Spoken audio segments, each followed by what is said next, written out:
Ilıkça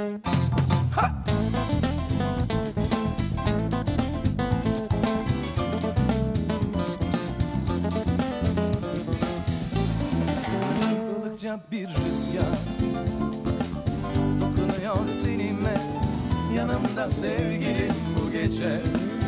Uzakta hoş bir müzik bir an eyler gönlümü, hele o teninin kokusu. Denizde bir huzur, bir yorgunluk, coşkumun sonu yok güzelim bu gece.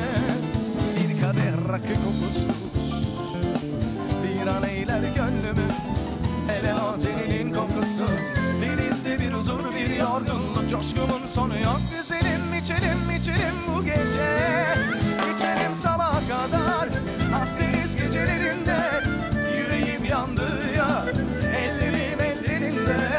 Aşkların teknesi o yorgun denizde, içelim sabaha kadar Akdeniz'de bu gece. Yeba.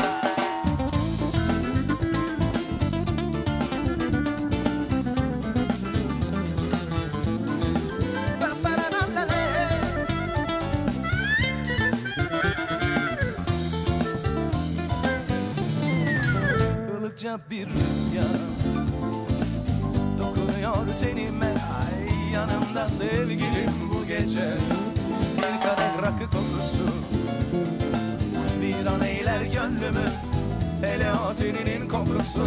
Denizde bir huzur, bir yorgunluk, coşkumun sonu yok güzelim. İçelim, içelim bu gece, içelim sabaha kadar.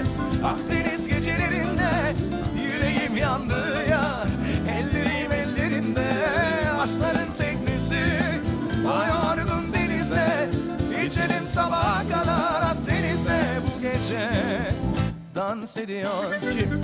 Aksi mehtabı gökyüzünde, ne oluyor? Gökyüzünde aşkı besteliyor yıldızlar. Nerede bakayım? Bak yüreğim, Yüreğine bakayım. Ne yapıyor? mırıldanıyor. Mırıldanıyor. Ne diyor? O küçük melodi bir dinle bak ne diyor.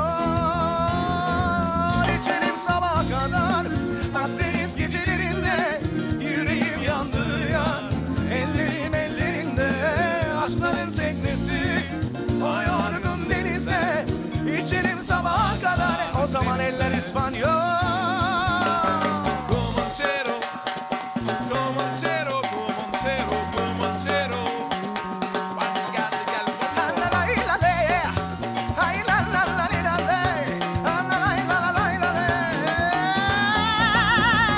İçelim sabaha kadar Akdeniz gecelerinde, yüreğim yandı ya, ellerim ellerinde. Aşkların teknesi o yorgun denize, içelim sabaha kadar Akdeniz'de bu gece. Acık koştuk yani. Bayağı bir koştuk. Bayağı ama Çok hızlı çaldık. Senin gitarın çok yürüyor bana. Çok yürüyor. Evet, sen koştun. Biz de seni takip ettik. Ben şunu çaldım be. Ondan sonra çıktırı çıktırıdan